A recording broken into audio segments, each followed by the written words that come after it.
అందరికీ నమస్కారం. I cataract operation అయింది కాబట్టి అద్దాలు పెట్టుకుని నేను వీడియో అప్లోడ్ చేస్తున్నాను.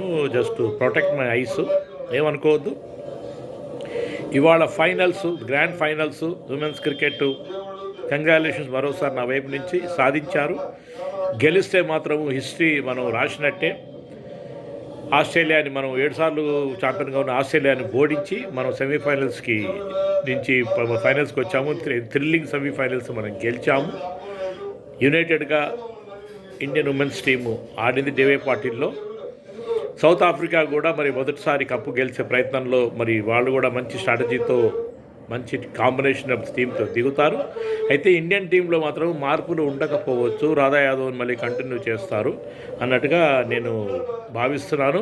ఏది ఏమైనా సౌత్ ఆఫ్రికా వాళ్ళు లాస్ట్ టైం చూసాం మనము, వాళ్ళు 4-5 వికెట్లు కోల్పోయినప్పటికీ నిలకడగా ఆడి వాళ్ళు చక్కగా వాళ్ళ విక్టరీని సాధిస్తారు. ఆ ఎక్స్పీరియన్స్ ఆల్రెడీ ఉంది. అయితే ఆస్ట్రేలియా చేతిలో, సౌత్ ఆఫ్రికా చేతిలో మనం ఓడిపోయి ఈ ఆస్ట్రేలియాని మనం ఓడించాం కాబట్టి ఆ విధంగానే మనం మరి ప్రతీకారం తీర్చుకుంటాము ఈ ఫైనల్స్ సౌత్ ఆఫ్రికాని ఓడించి అని నేను 100% నమ్ముతున్నాను. ఏదేమైనప్పటికీ మొన్న జరిగిన మ్యాచ్లో మన కాన్ఫిడెన్స్ లెవెల్ పెరుగుంటుంది. ప్లానింగ్ పాయింట్ ఆఫ్ వ్యూ వాళ్ళు ఇప్పటికే ఆల్రెడీ ఆలోచించి ఉంటారు. అదే టీం కంటిన్యూ అవుతుంది అని నేను నమ్ముతున్నాను. అయితే డివై పాటిల్ ఇప్పుడు సీజన్ పిచ్ అండి. మరి ఆ పిచ్ మీద రిపీటెడ్గా మ్యాచ్లు ఆడుతున్నారు. ఎన్నిసార్లు పిచ్ మార్చారు, ఎన్ని మ్యాచ్లు ఆడారు అనేది ఆ లెక్క మనకు అవసరం లేదు. అయితే సీజన్ పిచ్ కాబట్టి pitch behaviour point of view మనం ముందు బ్యాటింగ్ ఆడితే మంచిది. అధిక రన్లు సాధించి సౌత్ ఆఫ్రికా రెండో ఇన్నింగ్స్ వచ్చేటప్పటికి పిచ్ కొంచెం లో కీప్ అవుతుంది. లో కీప్ అయ్యి కొంచెం బౌన్స్ తక్కువ ఉంటుంది. ప్లస్ ఇప్పుడు మన వాళ్ళు ముందు బ్యాటింగ్ ఆడేశారు కాబట్టి మంచి అధిక రన్లు కొడితే మాత్రము కాన్ఫిడెన్స్గా మన బౌలింగ్ మార్పులు కరెక్ట్గా చేస్తూ, ఫీల్డింగ్ మాత్రం మొన్న అప్ టు ద మార్క్ లేదు. ఫీల్డింగ్లో అటెంటివ్గా చేయాలి, క్యాచ్లు వదలకూడదు, వికెట్ కీపింగ్ చాలా స్ట్రాంగ్గా ఉండాలి. పార్ట్నర్షిప్స్ మళ్ళీ బిల్డప్ చేయడానికి ట్రై చేయాలి.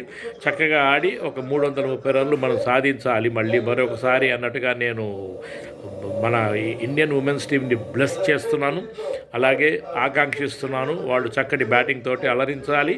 అయితే జమయా రాడ్రిక్స్ని జీసస్ మరి కరుణించాలి, ఆవిడని ఆశీర్వదించాలి. ఆ క్రెడిట్ అంతా తను తీసుకోకుండా మరి ఇండియన్ టీంని విక్టరీ దృష్టిలో పెట్టుకుని మరి ఆ జీసస్ క్రైస్ట్కి మొత్తము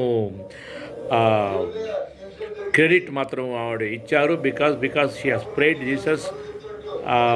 నేను ఆడగలిగాను, మనోధైర్యాన్ని జీసస్ నాకు ఇచ్చాడన్నట్టుగా ఆవిడ చెప్పారు. అది మనందరం కూడా ఒప్పుకుందాము. దైవబలం లేకపోతే మనం లేము అనే విషయాన్ని మరోసారి గుర్తు చేస్తున్నాను.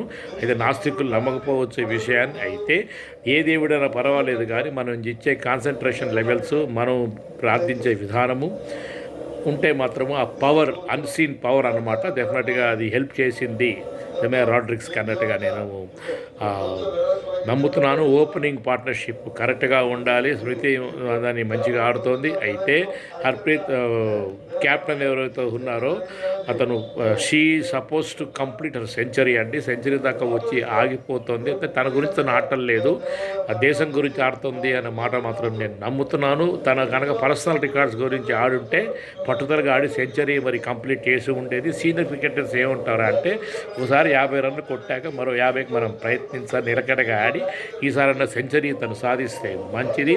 ఓపెనింగ్ పేరు మనకు కరెక్ట్గా ఆడాలి. మనకి 4, 5, 6 వరకు బ్యాటింగ్ చాలా స్ట్రాంగ్గా ఉంది కాబట్టి ముందు బ్యాటింగ్ ఆడి మనం మళ్ళీ 300 రన్లు కనుక కొట్టినట్టయితే సౌత్ ఆఫ్రికాని మనం తప్పకుండా ఓడిస్తాము. ఇటువంటి టోర్నమెంట్స్ లోపల కొన్నిసార్లు మనం కష్టంగా ఉన్న టీంలని అవలీలగా ఓడిస్తాము. అదే జరగబోతోంది. ఆస్ట్రేలియా లాంటి టీంను ఓడించాము అంటే మన ఇండియన్ ఉమెన్స్ టీం మనోధైర్యం ఏ విధంగా ఉంది అని మనం అందరము ఒప్పుకోవాలి.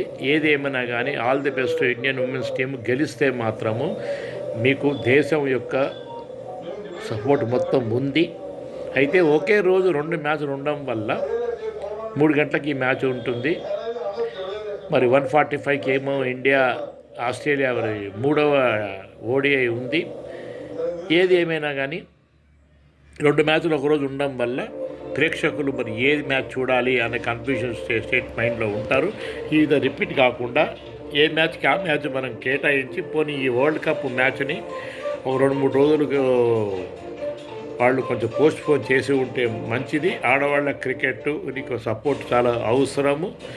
వాళ్ళు ఆడే విధానాన్ని బట్టి, వాళ్ళు నేర్చుకునే మెలకువలను బట్టి టీమ్ స్ట్రెంత్ని మనం పెంచాలి అంటే, విడివిడిగా ప్రేక్షకులు చూడాలి అంటే, మనకి మంచి ఒపీనియన్ ఒకటి ఫామ్ అవ్వాలి అన్నా, మనం క్రిటిక్స్ దగ్గర నుంచి మనం కామెంట్స్ వినాలన్నా, మనం ఎనాలిసిస్ చేసి వాళ్ళ గురించి చెప్పాలన్నా, విడివిడిగా ఈ మ్యాచ్లు అయి ఉంటే బాగుండేది. ఒకే రోజు 2 ముఖ్యమైన మ్యాచ్లు ఉండడం వల్ల ప్రేక్షకులు ఎటువైపు చూడాలి అన్న కన్ఫ్యూజ్ స్టేట్ మైండ్లో ఉంటారు. ఏదైనా మధ్య మధ్యలో ఒకసారి స్విచ్ ఓవర్ చేసి మనం చూడవచ్చు.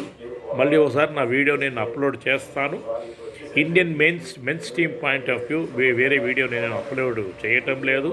మరి వాతావరణ సూచన పాయింట్ ఆఫ్ వ్యూ మరి వాతావరణం అలాగే ఉండబోతుందా అని మాత్రం అనిపిస్తోంది.